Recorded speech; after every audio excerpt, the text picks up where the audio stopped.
You know what nobody tells you about being replaced? It's not the moment they choose someone else. It's the moment you realize you saw it coming and did nothing. You felt it in your gut, in the way they looked past you instead of at you. And you told yourself you were being paranoid. That's the part that haunts you later, not their betrayal, but your own. I'm going to tell you about Sarah. That wasn't her real name, but it's the one she asked me to use when she finally came to see me, years after the worst day of her life became the best thing that ever happened to her. And I know that sounds like one of those cheap redemption stories you scroll past, but stay with me.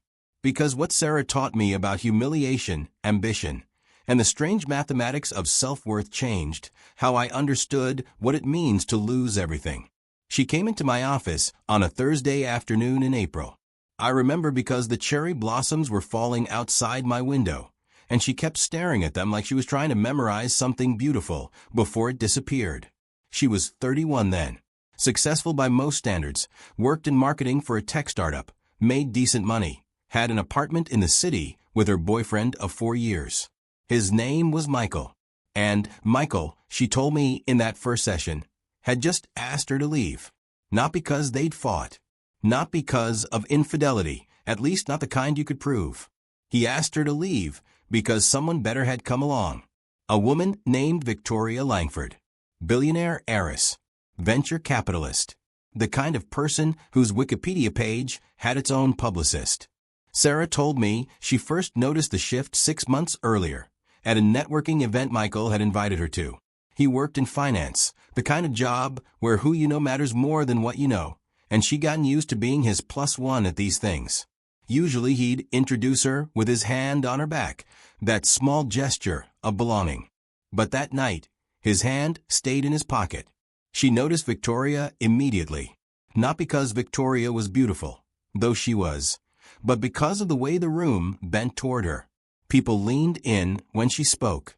They laughed at the right moments, went quiet at the right moments. And Michael, standing across the room, couldn't stop looking at her. Sarah told herself it was professional interest. Michael was ambitious. Of course he'd want to network with someone like Victoria. That's what you do when you're building a career, right? You make connections. You impress the right people. But here's what I've learned after 30 years of listening to stories like this. The body knows before the mind admits. Sarah started having trouble sleeping. She'd wake up at 3 in the morning with her heart racing. No idea why. She'd check Michael's phone when he was in the shower, not because she'd found anything, but because she couldn't stop herself. Her stomach would clench when she heard his phone buzz. These weren't paranoid delusions. These were alarm bells. Have you ever felt that? That knowledge that lives in your chest before it reaches your brain? Tell me in the comments. I want to know I'm not alone in thinking we ignore our intuition far too often. 3 months after that networking event, Michael started staying late at work. Then later. Then overnight sometimes, sleeping at the office, he said, because a deal was closing and the hours were brutal. Sarah would lie in their bed alone, staring at the ceiling, and she'd practice the conversation in her head. Are you seeing someone else? But every morning when he came home, exhausted and irritable, she'd say nothing. Because saying nothing meant maybe she was wrong. Saying nothing meant the life she'd built didn't have to end yet. The human brain does this beautiful, terrible thing when faced with threat. It bargains. It creates elaborate stories to avoid the truth. Sarah told herself Michael was stressed. The company was going through restructuring. He'd always been driven. This was temporary. She even started doing more around the apartment, cooking his favorite meals, keeping things cleaner, being more available, more agreeable, more small. As if making herself useful enough would make her essential. Then one Sunday morning, and she remembered it was Sunday because they'd always done brunch together on Sundays, their one sacred ritual. Michael told her they needed to talk. And in that half second before he spoke, Sarah knew. The knowing that had been living in her body for months finally reached her consciousness. But even then, even with that knowledge, she wasn't prepared for how he'd say it. I've met someone, he told her. They were sitting at the kitchen table. There was still coffee in the French press. Someone who matches where I'm going in life. You're wonderful, Sarah. You really are. But Victoria understands my world in a way you can't. And I need to be with someone who can keep up. Keep up. As if love were a race. As if 4 years of partnership, of building a life, of choosing each other every single day, could be reduced to a competition she didn't know she was running. He asked her to move out by the end of the month. The apartment was in his name. Most of their furniture was his, bought before they'd met. She could take her clothes, her books, her grandmother's jewelry box. Everything else, the life they'd built, the future she'd imagined, belonged to him now. Or more accurately, belonged to who he was becoming. And who he was becoming didn't have room for her. Sarah moved in with her sister.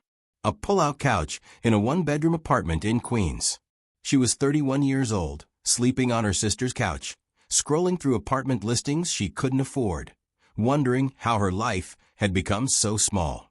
But here's the thing about hitting bottom, and I mean real bottom, not the kind you bounce back from in a movie montage. It strips away every story you've been telling yourself about who you are. Sarah had thought of herself as successful, independent, strong. But lying on that pull-out couch at 2 in the morning, listening to her sister's boyfriend snore through the wall, she had to confront a different truth. She'd built her entire sense of self around being chosen by Michael. His approval had become her compass. His vision of success had become her measure of worth. She told me later that the worst part wasn't the heartbreak. Heartbreak is clean. You can cry about heartbreak. People understand heartbreak. The worst part was the humiliation, the feeling that she'd been auditioned and found lacking, that someone had looked at her life's resume and stamped it insufficient. For 3 months, she barely functioned. She'd go to work, do the minimum, come home, and lie on the couch. Her sister would try to get her to go out, to date, to get back out there. But Sarah couldn't imagine it. What was the point? If 4 years of devotion could be erased by someone wealthier, more connected, more everything, then what did she have to offer anyone? I want you to understand something about trauma, because yes, this was trauma, even though nobody died, even though it sounds like just a breakup. Trauma isn't measured by the size of the event. It's measured by how much it shatters your sense of who you are and how the world works. Sarah had believed in a story, that love and loyalty mattered, that if you were good enough, steady enough, devoted enough, you'd be valued. Michael's departure didn't just break her heart. It demolished her operating system. But the brain has this other trick, this evolutionary gift. When one story stops working, eventually, if you're lucky, it builds a new one. The shift started small. Sarah was at work, sitting through another marketing meeting, and her boss mentioned they were looking for someone to lead a new initiative. A risk. A big one. The kind of project that could fail spectacularly or become something significant. And without thinking, without the usual voice that told her she wasn't ready, wasn't qualified, wasn't enough, Sarah heard herself say, "I'll do it." Her boss looked surprised. Sarah had always been reliable but quiet. Never the first to volunteer. Never the one pushing for more. "You sure?" he asked. And Sarah, who wasn't sure, who was terrified, who still woke up some mornings and forgot Michael was gone and felt the loss all over again, said yes. That project became her obsession. She worked 80-hour weeks. She taught herself skills she didn't have. She made mistakes and learned from them instead of letting them confirm her worthlessness. And slowly, something shifted. The work started mattering not because it impressed anyone, not because it proved Michael wrong, but because it was hers, her vision, her execution, her success or failure. The project launched. It succeeded beyond anyone's expectations. Sarah got promoted, then promoted again. Within 2 years, she was director of marketing. Within 3, a VP. And then, in one of those strange twists that only seems inevitable in hindsight, she was recruited by a competitor to be their chief marketing officer. At 35 years old, Sarah became a C-suite executive. She told me she thought about Michael sometimes during those years. Not with longing, that had burned away, but with a kind of distant curiosity. She wondered if he knew. If he'd heard through their old network that his ex-girlfriend, the one who couldn't keep up, was now running marketing for a company worth $500 million. Then, for years after he'd asked her to leave, Sarah got an invitation to speak at an industry conference. A big one. The kind where Victoria Langford would be in attendance. Where Michael, still working in finance, still chasing the validation of important people, would certainly be. She almost didn't go. Not because she was afraid to see him, but because she'd spent 4 years building a life that had nothing to do with him, and walking into that conference felt like reopening a chapter she'd already finished. But her company insisted. Good for visibility, they said. Good for the brand. So she went. She saw him before he saw her. He was in the networking lounge, drink in hand, laughing with a small group of people. He looked older, still handsome, but there was a tightness around his eyes, a practiced quality to his smile that made him look like he was always performing. Victoria wasn't with him. Sarah learned later they'd broken up 18 months ago. Turns out billionaire heiresses have options too, and Michael, despite his ambition, his networking skills, his carefully cultivated image, hadn't been special enough to keep her interested once the novelty wore off. When Michael finally noticed Sarah, she watched the recognition move across his face. First confusion. Who was this confident woman in the expensive suit? Then recognition. Then something else. Not quite regret. Not quite shame. Something closer to vertigo. Like the ground had shifted beneath him, and he couldn't quite get his balance back. He approached her. Of course he did. Men like Michael always approach. They can't resist the pull of what they've lost, even when they're the ones who threw it away. Sarah, he said. Wow. You look amazing. I heard you're doing really well. And here's the moment I want you to pay attention to, because this is where Sarah taught me something I've carried with me ever since. She could have been cold. She could have been cutting. She could have delivered one of those perfect revenge lines that feel so satisfying in your head, but leave you feeling hollow after. Instead, she smiled, a real smile, not a weapon, and said, "Thank you, Michael. I am doing well. I hope you are too." She meant it. That's what shocked her, she told me later. She genuinely hoped he was happy. Not because she'd forgiven him in some grand, magnanimous way. Not because she transcended anger or hurt. But because she'd built a life so full, so deeply hers, that his approval or disapproval had simply stopped mattering. The opposite of love isn't hate. It's indifference that comes from a place of wholeness. They talked for a few more minutes. Polite. Surface level. The way you talk to someone who used to be important, but is now just another person at a conference. And then Sarah excused herself to prepare for her keynote, and Michael went back to his networking. And that was it. No dramatic confrontation. No closure speech. Just two people who used to share a life, now living separate ones. And finding that was exactly as it should be. But here's what Sarah wanted me to tell you.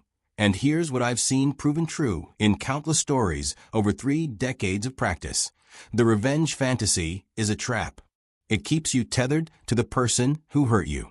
It makes your healing dependent on their witnessing it, their acknowledging it, their suffering because of it. And that's just another way of giving them power over your life. Real healing, the kind that lasts, the kind that changes you, happens when you stop performing for the person who left. When success stops being about proving them wrong and starts being about building something that feeds your soul. Sarah didn't become a CEO to show Michael what he'd lost. She became a CEO because losing Michael forced her to find herself. And that's the uncomfortable truth nobody wants to hear when they're lying on their sister's couch, scrolling through their ex's social media, imagining all the ways they'll someday prove their worth. You don't need to prove anything. Not to them. The person you need to prove something to is yourself. And that proof doesn't come from titles or money or status, though those things came for Sarah, and they might come for you too. That proof comes from the quiet, unglamorous work of rebuilding your sense of self from the inside out. Sarah told me something in one of our last sessions that I think about often. She said that for years she'd thought of that Sunday morning, Michael asking her to leave, as the worst day of her life. But looking back, she could see it was actually the day her real life began. Not because she'd become successful, though she had, but because she'd been forced to answer a question she'd been avoiding her whole life. Who am I when nobody's choosing me? Who am I when I'm not trying to be enough for someone else? The answers to those questions she discovered were so much bigger and more interesting than she'd imagined. Now, I want to be clear about something because I know some of you are sitting there thinking, sure, but she became a CEO. It's easy to feel good about yourself when you're successful. And you're not wrong. External success helped. Of course it did. But Sarah had also done years of internal work, therapy, meditation, journaling, the whole unglamorous toolkit of healing that had nothing to do with career advancement. She'd learned to sit with discomfort instead of numbing it. She'd learned to separate her worth from other people's opinions. She'd learned that being chosen by someone else is nice, but choosing yourself is essential. That's the lesson I carried from her story. That's what I want you to take with you today. If you're watching this from your sister's couch or your childhood bedroom or someplace that feels too small for the person you thought you'd become, I see you. I've listened to hundreds of stories that started exactly where you are now. And I can tell you this, the humiliation you feel right now, the sense that you've been weighed and found wanting, that's not the truth of who you are. That's just the end of a story that was never going to work. The question isn't whether you'll survive this. You will. The question is, what will you build with what's left? Who will you become when you stop trying to be enough for someone who couldn't see your value?